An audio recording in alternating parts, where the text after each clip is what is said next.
আরজি করে দুর্নীতি তদন্তে সকাল থেকেই 15টি জায়গায় চলছে তল্লাশি অভিযান। আরজি করে দুর্নীতি তদন্তে সিবিআইর অভিযান। হাওড়া সাঁকরাইলে ও সিবিআই হানা। সাঁকরাইলে হাটগাছায় বিপ্লব সিং, তার বাড়িতে চলছে তল্লাশি অভিযান। কিন্তু কে বিপ্লব সিং?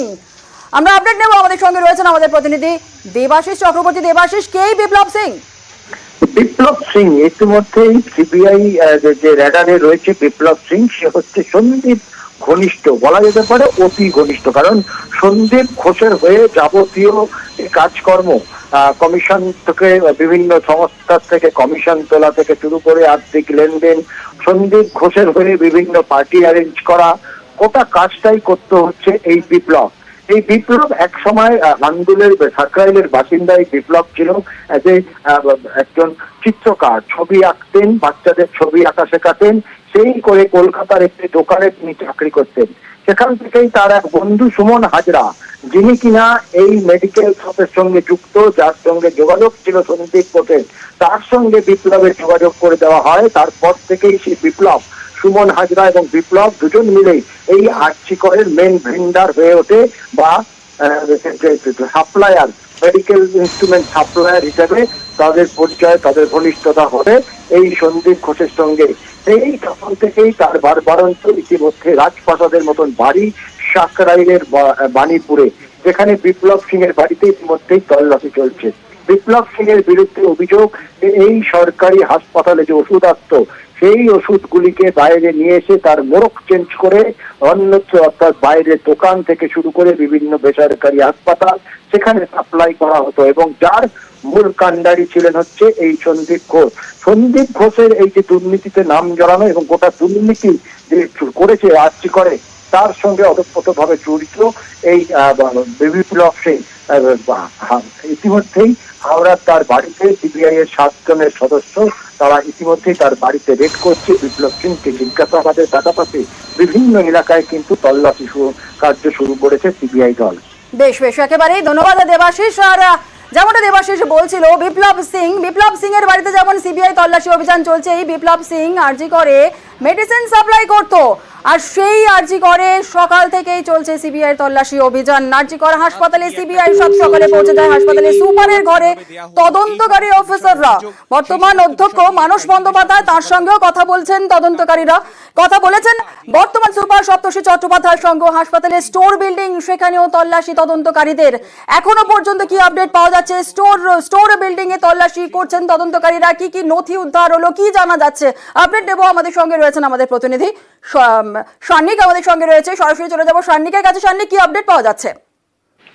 দেখো বিভিন্ন সিবিআই আধিকারিকরা আজকে এখানে এসেই একাধিক জায়গায় একসঙ্গে তারা গোটা টিমটাকে বেশ কয়েকটা ছোট ছোট টিমে ভাগ করে একাধিক জায়গায় একসাথে তারা নজর রাখেন। প্রথমে একটি ক্যান্টিন, সেই ক্যান্টিনেও তারা যান, যদিও সকালবেলা যে সময় তারা এসেছিলেন সেই ক্যান্টিন, রোববারের সকালে সেই ক্যান্টিন বন্ধ ছিল। তারপরে তারা এই যে প্ল্যাটিনাম জুবলি বিল্ডিং, সেই বিল্ডিং এও তারা আসেন, যেখানে প্রিন্সিপালের অফিস, অর্থাৎ তৎকালীন অধ্যক্ষ সন্দীপ ঘোষও যে অফিস ব্যবহার করতেন, সেই অফিসও এই প্ল্যাটিনাম জুবলি বিল্ডিং এ, সেখানেও তারা আসেন। তারপরে তারা এখানকার একজন অফিসারের মারফত তারা খবর পাঠান, যদিও আজকে রবিবার, আজকে সমস্ত অ্যাডমিনিস্ট্রেটিভ ডিপার্টমেন্ট এই হাসপাতালের বন্ধ, তাও এই হাসপাতালের এখন যিনি প্রিন্সিপাল রয়েছেন অর্থাৎ মানস বন্দ্যোপাধ্যায় এবং এমএলসিপি সপ্তর্ষি চট্টোপাধ্যায়, দুজনকে তারা ডেকে পাঠান এবং তাদের অফিস খোলার কথা বলেন। তাদেরকে অফিস খুলিয়ে বর্তমানে সপ্তর্ষি চট্টোপাধ্যায়ের অফিস অর্থাৎ এমএসভিপির যে অফিস রয়েছে, সেই অফিসে তল্লাশি অভিযান চলছে সিবিআই এর তরফে।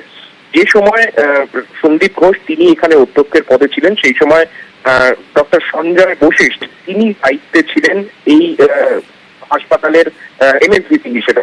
সেই জায়গায় দাঁড়িয়ে তার যে অফিসে কি কি গুরুত্বপূর্ণ নথি এখান থেকে পাওয়া যেতে পারে, সেই দিকেও কিন্তু তদন্তকারীরা নজর রাখছেন। এবং সেই আমলে যাবতীয় যে টেন্ডার হয়েছিল, যা যা আর্থিক যে সমস্ত ট্রানজাকশন, সেই ট্রানজাকশনসের যা যা নথি, সেগুলো যেহেতু স্টোর বিল্ডিং এ রেখে দেওয়া হয়, তাই সেই স্টোর বিল্ডিং এও কিন্তু সিবিআই এর একটি টিম তারা রয়েছেন, তারা কিন্তু সেখানেও তল্লাশি অভিযান চালাচ্ছেন।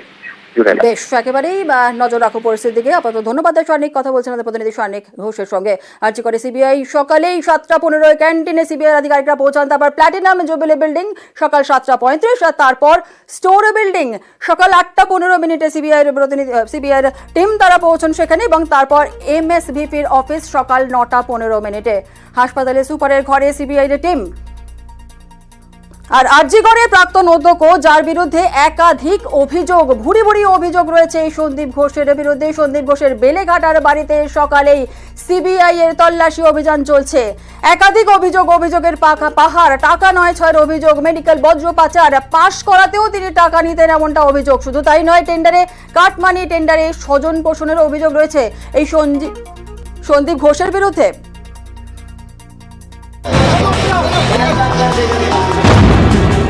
সন্দীপ ঘোষ আরজি করের প্রাক্তন অধ্যক্ষ, যার বিরুদ্ধে অভিযোগের পাহাড়। সন্দীপ জামানার আরো কীর্তি এবার প্রকাশ্যে। অভিযোগ 2022 সালের জুলাই মাসে আরজি কর হাসপাতালে স্যালাইনের সংকট দেখা দেয়। এতে চরম নাজেহাল হতে হয় রোগীদের। কিন্তু কেন এই পরিস্থিতি? অভিযোগ, স্যালাইন সরবরাহকারী সংস্থার প্রাপ্য টাকা দীর্ঘদিন দেওয়া হয়নি, তাই আরজি কর হাসপাতালে স্যালাইন সরবরাহ বন্ধ করে দেয় সংস্থাটি। কিন্তু আরজি করের তৎকালীন অধ্যক্ষ সন্দীপ ঘোষ এই দাবি মানতে চাননি। শেষমেশ নাকি সাগর দত্ত মেডিকেল এবং কলকাতা মেডিকেল থেকে স্যালাইন এনে পরিস্থিতি সামলানো হয়। পরে জানা যায় সন্দীপ ঘোষ ওই স্যালাইন সরবরাহকারী সংস্থার কাছ থেকে তিনি কমিশন চেয়েছিলেন, কাটমানি চেয়েছিলেন, এমনটাই অভিযোগ।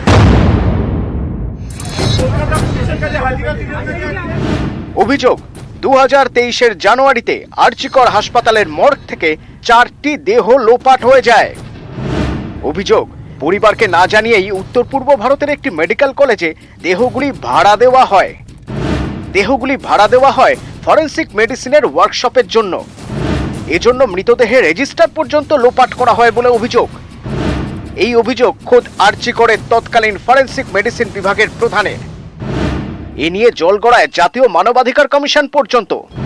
অভিযোগ, এরপরেই দ্রুত বদলি করে দেওয়া হয় তৎকালীন ফরেনসিক মেডিসিন বিভাগের প্রধানকে। উনি ডেড বডিগুলো ওয়ার্কশপের জন্য দিয়ে দিতেন, বিক্রি করে দিতেন। আনক্লেম বডি, পিএম বডি, এটা নিয়ে কমপ্লেন হয়েছিল, ন্যাশনাল হিউম্যান রাইট কমিশন থেকে তদন্ত করেছিল, কোর্টে পিআইএলও হয়েছিল। কিন্তু তখন আর কি বলবো, উনি সব জায়গায় তো মানে এত ইনফ্লুয়েন্সিয়াল কি উনি পার পেয়ে যাচ্ছেন এবং ওনার বিরুদ্ধে কখনো কোথাও কোনো অ্যাকশন হয়নি।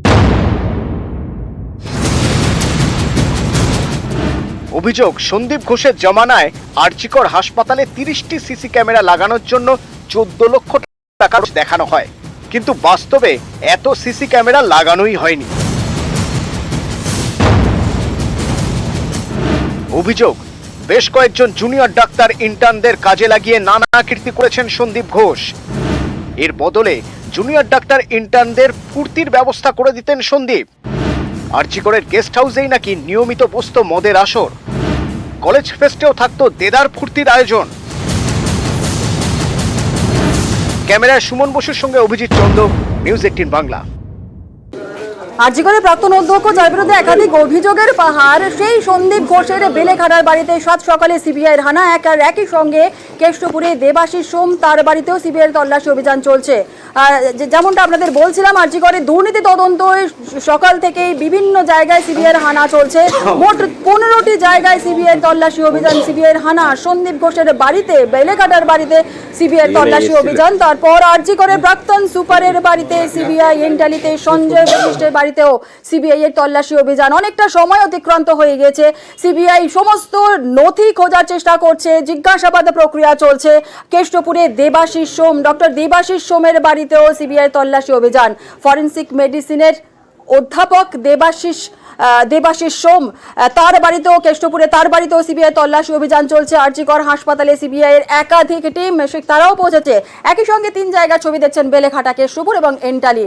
সকাল থেকে বিভিন্ন জায়গায় সিবিআই এর তল্লাশি অভিযান চলছে। আর আরজি করকে বলা হচ্ছে যে দুর্নীতির আঁতুড়ঘর, সেই আরজি করেও সেখানেও চলছে সকাল থেকে সিবিআই এর তল্লাশি অভিযান। আরজি করের বিরুদ্ধে একাধিক বেনিয়মের অভিযোগ ওঠে, আর সেই অভিযোগ খতিয়ে দেখছে রাজ্য সরকার।